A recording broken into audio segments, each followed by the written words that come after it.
becoming the overall best graduating student was not something I really planned day one. I just wanted to do my thing. I just wanted to come to school, get good results. It's not really easy in this Nigerian education for you to make it, for you to have first class. Those that have, if you're a female, they already feel like there is another thing you are doing underneath, which I don't want to say here. Do you get? Was there ever a point in your academic journey that it felt like giving up?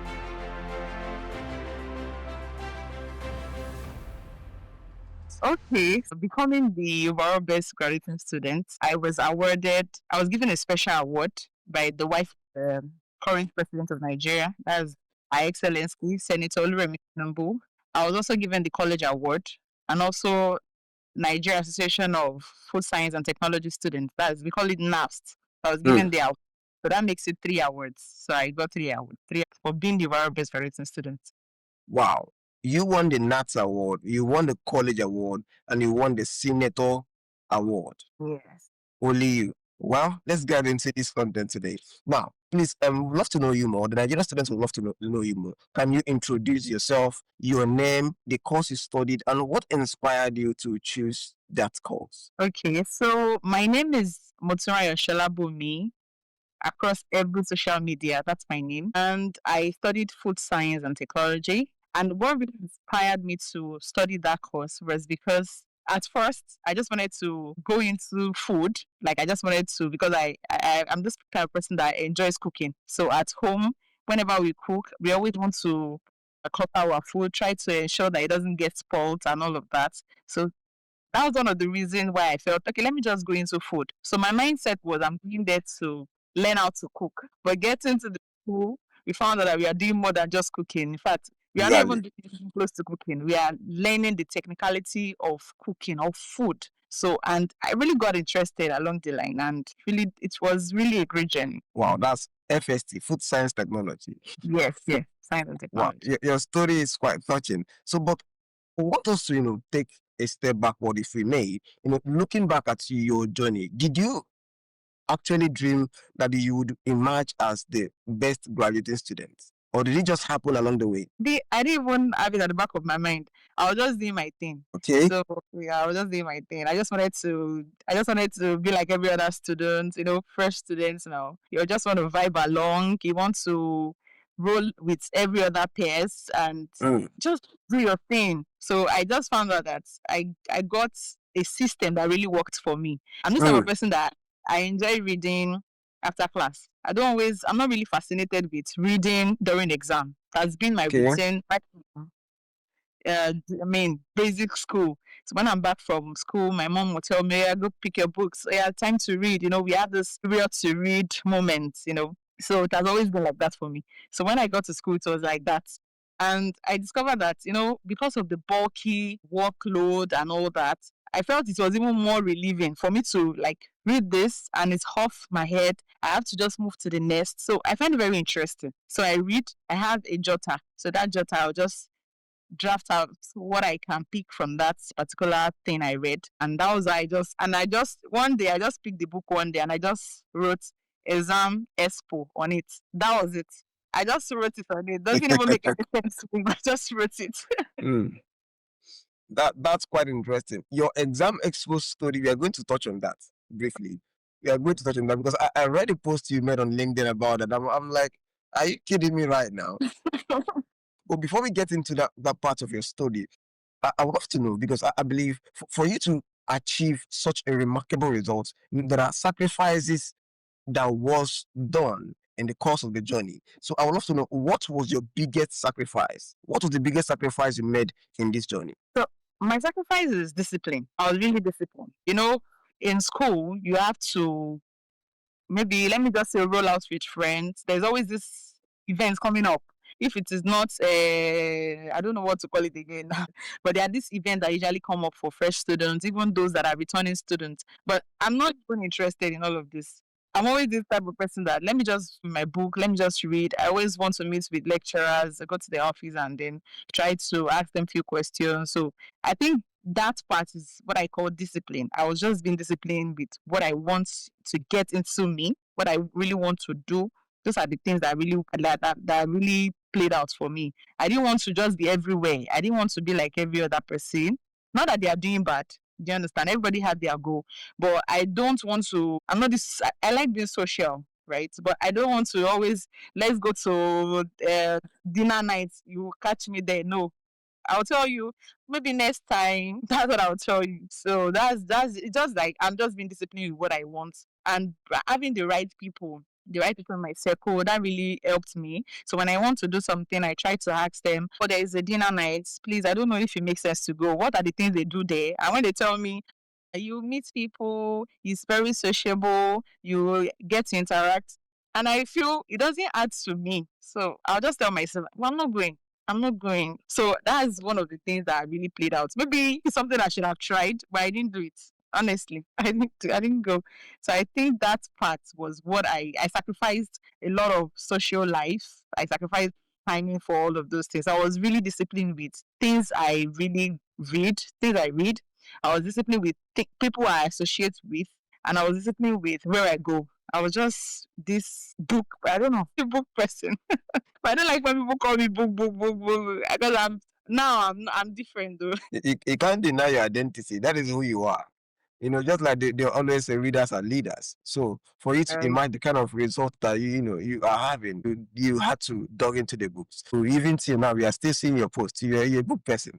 Can we just take a little journey backwards and travel back to your 100 level? Now, if you had to go back to your 100 level, what do you think you could have done, differently? I'm still trying to figure that out because, like I said, when I got into school, we already have our modules. We have things that we're told that we'll be doing. So I think I walked the path, right? I tried to mix fast with lecturers and students that are even ahead of me, those that have even graduated.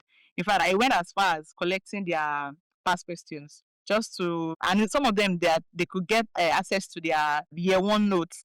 I went as far as getting it just to get to understand what I'm really in for. So I think that was the part. I don't think there's anything left except the social life. I didn't do all of those. Yeah. Maybe I will have tried that. Well, I don't think I regretted not trying it. You could have actually tried a little bit. It's not that bad, but it's fine because we are seeing you now, even online. You are quite social online. Yes, So that's why I try to put myself out there. It's not easy. I'm telling you, it's really, really not easy.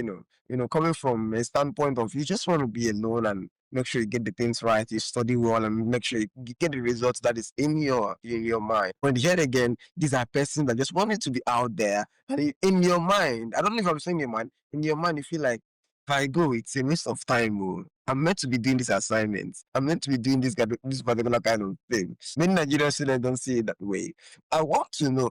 You have been in this educational system for a long while, and I believe for you to get the best result that you got, there are things that you saw that were not actually true that the Nigerian student believe. So we want to know, what do you think is the biggest lie Nigerian students believe about success in school? Okay, so Nigerian students believe that success is something that is hard to get. Mm. That you have to you have to bite yourself over, or it's something that you have to make huge sacrifices for. Of course, you make sacrifice, but it has to come with your mindset. Like I always tell people, for me, becoming the overall best graduating student was not something that I really planned day one. I just wanted to do my thing. I just wanted to come to school, get good results, and go. Even the day I was told that your name is listed as the overall best, I was still asking which person name. I was asking my HOD. Even when they told me that I should write out a response to questions for interviews, I was still shocked. Do you get? So we as a Nigerian, we always believe that because of the workload that we have, because of the nature of our educational system is in Nigeria, we always feel like it's always tough. More Yeah, if not class, I beg counts me out. I beg, I know for I that will thing. tell you. That mindset. But I think it just comes with you first. Just do your thing. Do what works for you. See, I have friends that they are not this type of person that read a lot, but they have good grades. So it's not about you reading all the time that makes you come out with first class. You have people that even read their brain out, but still, yeah, they are their result was not as good as those that were even going out and having fun. So everybody had a system. What I just would counter about that lie is that have a system that works for you. So if you're a Nigerian student, don't always feel like success is what we know about the conventional thing we hear is that it's not really easy in this Nigerian education for you to make it, for you to have first class. Those that have, if you're a female, they already feel like there is another thing you are doing on that net, which I don't want to say here. Do you get? So, but the thing here is that it comes with your mindset. It comes with a system that works for you. What you really want to have a system that works for you. And I think if you have that, then you're good to go. If you are the type that likes reading during exam and you know that you can cover a lot, or you are the type that even cram. I've seen a lot of people that cram that when they get to exam, not saying we take it off their head and they still have good grade. It just go with their mindset. And that doesn't mean that because they cram, they'll forget it. They still know it. They cram it and they still have it on their brain. So it just works for them. But me, someone like me, it doesn't work for me. If I cram, if you just tap me once, everything is out though. I don't have to cram. So that's why I would just counter that particular that's a myth about success. It's not something that is hard. It just comes to your mindset and a system that works for you. Wow. Wow. I kind of love the mindset because I've gotten the opportunity, the right privilege to have a section with a lot of best graduating students, and still the same kind of mindset flows across each and every one of you. You know, the mindset that success is something that is within the reach of anyone that wants to get it, not just something that is far from us. Now, we just have a few minutes left. I believe we have 2 minutes left because this is 15-minute section, just to make sure that the Nigerian student gets inspired and understand your story. Can we double click on your exam expo? Will I call it strategy? So you made a post on LinkedIn that you created an exam expo system. We would love to know what made it so unique that you believed in that particular system. Okay, so I already said that even from all of my conversations since I've been mentioning it. Okay, so what I did was to read after class. Immediately after class, I just go back to my hostel and I read. And after reading, I'll just jot down key points. And while in class, there are things that lecturers do, which we students, we don't really take cognizance of, especially when they are explaining. I have a particular lecture. Once he's treating a particular topic, he explains in details. So it might not even be on his notes, but when he's explaining you, in fact, you don't even need to read his note anymore.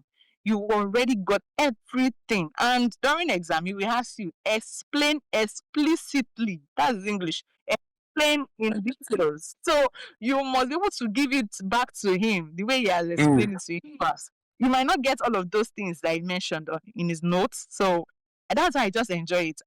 I record their lectures. During lecture, I record their voices. I take it back to my hostel, then I listen to it again, and then read alongside the note they gave us. So I'll be able to get one or two things, and I'll even get deeper understanding about that topic.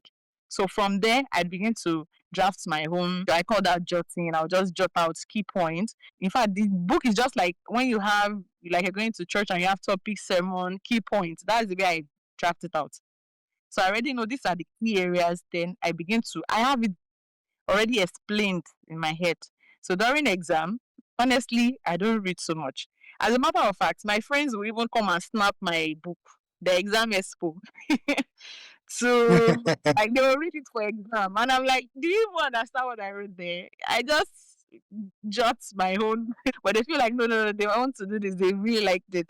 And that was later. They didn't enjoy it in the beginning. So when I do that, that's the particular book I read during exam. I don't have to go back to your note anymore or listen to your voice recording. So during exam, maybe I just wake up. Maybe I have exam by 7. I just wake up around 5.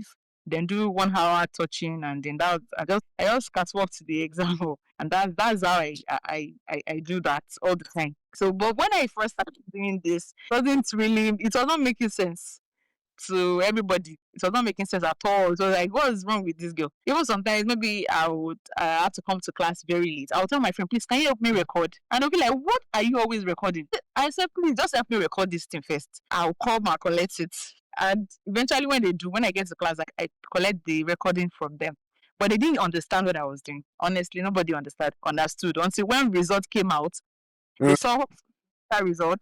second semester results, and when lecturer will come to class, they'll say, "Who is matric number 1?" So everybody knew that no, there's something about this thing that this girl is doing. So everybody followed suit. That was year 2. Yes, people started following. They started following it, and before I knew, it became something that everybody now enjoy. And they're not saying, "Who brought up this idea?" I didn't want to talk about it because I don't know what it will sound like. Sometimes I feel naive, like, oh, and when I was bringing this exam, so what does it even mean? But that was my own strategy, and it really worked for me. I really enjoyed it. No, thank you so much for bringing that up, because one of the things I got from your story is that the design mechanism that works well for you because you quite understood yourself. I've had these conversations with many students, and they are like, I've tried this, it doesn't work for me. I've tried this strategy, it doesn't work for me. But I keep telling them the best thing you can do for yourself is to sit down, first of all, understand yourself. Who are you? What works well for you? Now, design a system or a structure that you will implement in your academics that will give you the results that you seek. So I believe that is what happened in your own study. You design this system, and persons are looking at it, and they are getting inspired to do the same. Now, thank you so much for that. Now, the last question that we have for you, because we are running late of time, is: was there ever a point in your academic journey that it felt like giving up? So there's always a point now. So there's always a point you always feel like giving up, especially when you are dealing with maybe a borrowed course. I remember the particular course, calculus. That was one of the toughest. I was like, what kind of course is this? I don't understand this. There's no recording what to do for this. There's no book. So at that point, that strategy did not work. But what I did was to meet with people who I knew that they were studying that course. Like, I went to their department and asked them that, please, I don't mind running a tutorial on this particular course. I just don't want to understand. And that was how I was able to pull through. So there are different occasions, even during projects, you have to deal with gathering information, gathering data, making research. And I was working on a particular product that have not been explored really. Functional. So, and it was a niche that I was the one that brought up the topic, but I didn't know that it was that technical. Okay. Yeah. So I just, until when I got into it, I'm like, what did I put myself into? So I knew that was one particular setback. But what I did then was to still reach out to my mentors and my supervisor, and they really helped me. So there are always times that you always feel like it's over, like I can't do this anymore, I'm tired. But I think what helped me is to always seek help. I don't always believe that I'm omniscient. I don't know. So I Yeah, reach out to people, and they've always been helpful. Even till now, I reach out to people a lot. If I have things that I get confused about or what I want to do and I don't know how to do it, yeah, I'm in your DM ASAP. So that's simple. And I think that's one of the things about life, to get ahead. Yeah. exactly. Learn that the hard way, to be teachable in all you do. Sometimes when students see this is the best student in the department, they don't know that behind that student is someone that is always humble, to go ahead of others, to go meet lecturers, to go meet persons, to get and understand difficult concepts. They feel Yeah. like these best students, they know they get problem. To use vernacular, they don't have problem. They understand every single thing that they are being taught. But come on. These persons, for them to understand, sometimes they don't even need to see them. They'll go behind the scene and meet this lecturer. So I don't even understand this thing. They will now meet one particular course mate of theirs that understood it, or probably a senior colleague. So it is one thing I've found that in many students that are high flyers, they are always teachable. And they come from a place of humility, knowing fully well that they don't know it all. Well, we believe you got value from this conversation.